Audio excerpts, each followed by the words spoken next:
1951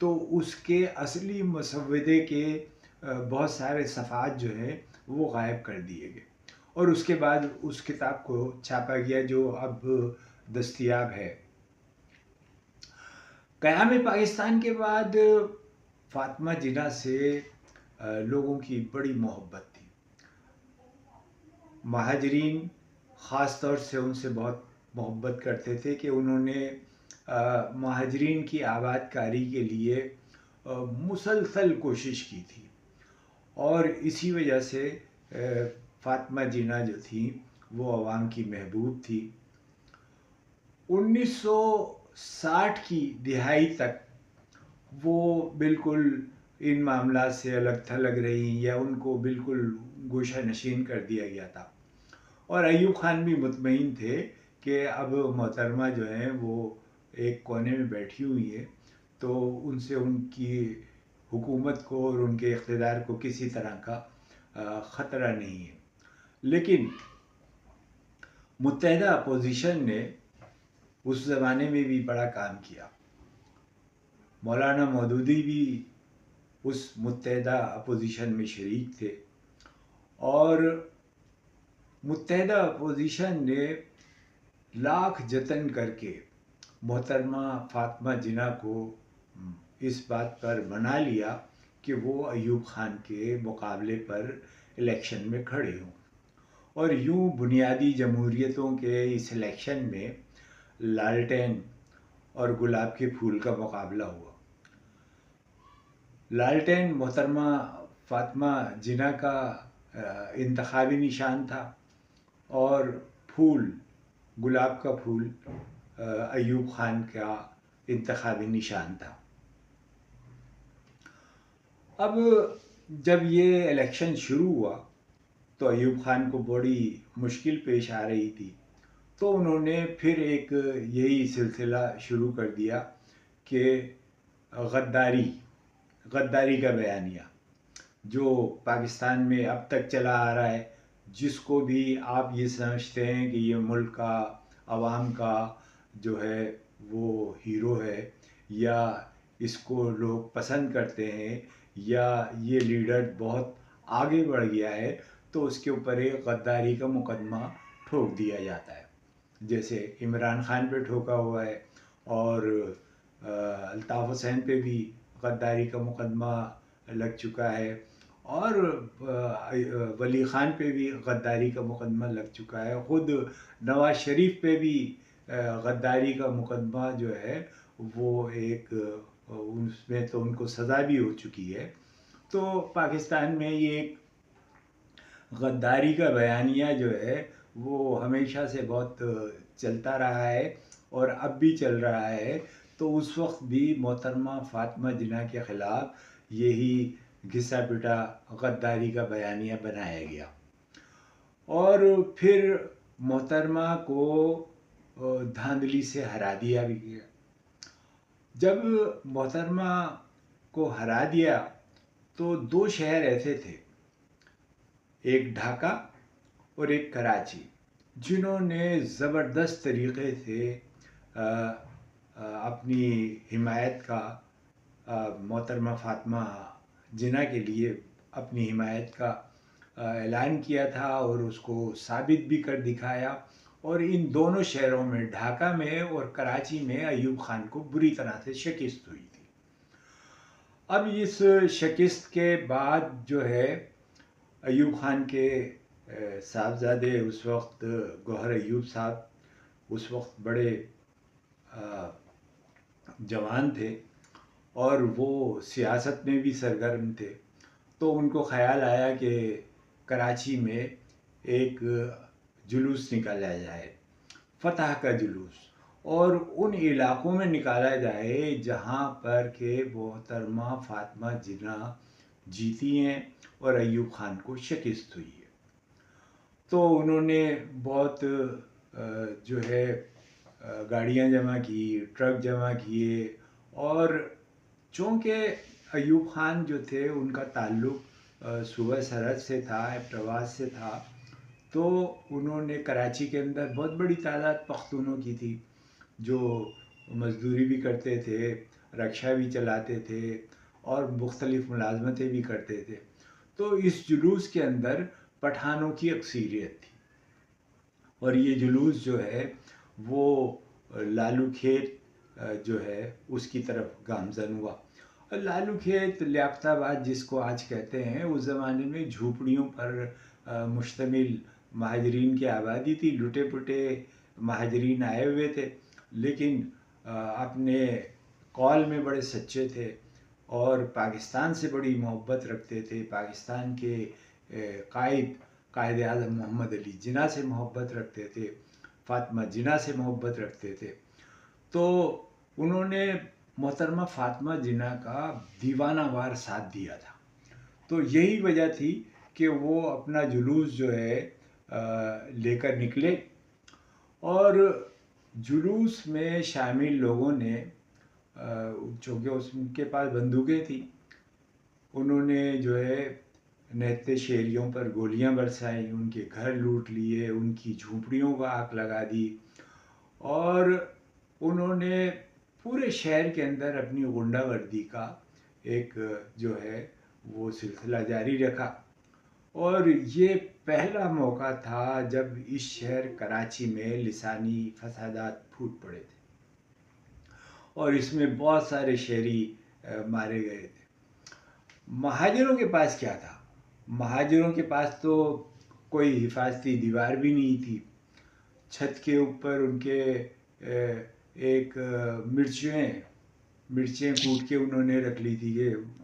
مرچیں پھینکیں گے، یا پتھر جمع کر لیے تھے، یا گرم پانی جمع کر لیا تھا کہ وہ جو ہے حملہ آوروں پہ ڈال دیں گے. لیکن ایسی کوئی ان کو وہ اس کی بھی کوئی سلسلہ کرنے کی ضرورت نہیں پڑی، کیونکہ مسلح افراد تھے، ان کے پاس گولیاں تھیں، انہوں نے گولیاں چلائی. اور اس کے نتیجے میں جو 5 جنوری 1965 کو کراچی کے اندر یہ پہلا نسلی فساد ہوا تھا، جو تھا تو جس کے محرکات تو سیاسی تھے، یعنی کہ اقتدار پہ قبضہ کرنا تھا اور سیاست تھی، لیکن اس کو ایک لسانی رنگ دیا گیا، یعنی کہ اس کو پٹھانوں کا حملہ قرار دیا گیا. اور سیاسی مخالفت پر شروع ہونے والا یہ جو کارروائی تھی وہ ایک لسانی رنگ اختیار کر گئی، اور یوں کراچی کا پہلا پٹھان مہاجر فساد ہوا. 15 جنوری 1965 کی اشاعت میں امریکی جریدے ٹائمز نے لکھا ہے کہ اس ہنگامے کے دوران 33 افراد ہلاک ہوئے، 300 سے زیادہ زخمی ہوئے، جبکہ لگ بھگ 2000 افراد بے گھر ہوئے. یہ خبر بھی آپ کو امریکی جریدے سے ملی. پاکستان کا جو اس وقت کے اخبارات تھے وہ سب خاموش تھے، اور وہ سب جو ہے وہ اسی طرح سے ستو پی کر سوئے ہوئے تھے جس طرح کے آج کل ستو پی کے سوئے ہوئے ہیں. جو کچھ ملک میں ہو رہا ہے وہ اخبارات میں اور میڈیا میں کہیں نظر نہیں آتا. 8 جنوری 1965 کی برطانوی اخبار جو ہے دی ٹائمز، اس کی خبر میں یہ بتایا گیا ہے کہ اس فساد میں تقریباً 30 شہری ہلاک ہوئے اور کئی مکانات کو نذر آتش کیا گیا. یہ بات جو ہے یہ بھی درست ہے کہ مہاجر جو ہے ان پر حملے ہوئے، ان کی ہلاکتیں ہوئیں، لیکن مہاجرین نے بھی جو ہے وہ بعد میں انتقامی کارروائیاں کی ہیں، اور بے گناہ بہت سارے شہریوں کو جو ان کو پٹھان نظر آئے ان کو تشدد کا نشانہ بنایا، اور اس میں بھی ہلاکتیں ہوئیں. میں اس وقت حیدرآباد میں ایک چھوٹا بچہ تھا، تو اس زمانے میں اس دن میں شمس چیمبر میں تھا، اور شمس چیمبر جو ہے وہ فوجداری روڈ پر ہے، اور وہاں سے میں نے دیکھا کہ بہت زبردست دھواں نکلا ہوا ہے، اور آگ جو ہے وہ آسمان سے باتیں کر رہی ہے. تو لوگوں نے بتایا کہ وہ شو مارکیٹ جو ہے، پٹھانوں کی شو مارکیٹ، اس میں آگ لگا دی گئی تھی. اور اگلے دن جب میں نے وہاں ایسے ہی گھومتے ہوئے، ہم بچے وہاں نکل گئے، تو وہاں میں نے بہت سارے ٹائر جلے ہوئے دیکھے. دکانیں جو تھی، جوتوں کی دکانیں، پشاوری چپلوں کی دکانیں، وہ جلی ہوئی تھی اور اس طرح کا سامان پھیلا ہوا تھا. تو زیادتی دونوں طرف سے ہوئی، اور ایک فساد کی اور ایک لسانیت کی جو ہے وہ بنا پڑ گئی کہ کراچی اور حیدرآباد اور شہری علاقوں میں جہاں جہاں مہاجر بستے تھے، ان کو ایک حریف کے طور سے پٹھان سامنے لایا گیا. اور یہ سب کچھ گوہر ایوب نے کیا،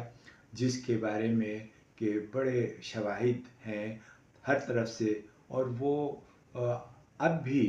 ان الزامات کا سامنا کرتے ہوئے گھبراتے ہیں، کیونکہ پہلے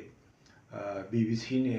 ان کا موقف جاننے کے لیے بار بار ان سے رابطہ کیا، لیکن انہوں نے اپنا موقف نہیں دیا. یہی وجہ ہے کہ اس ہنگامہ آرائی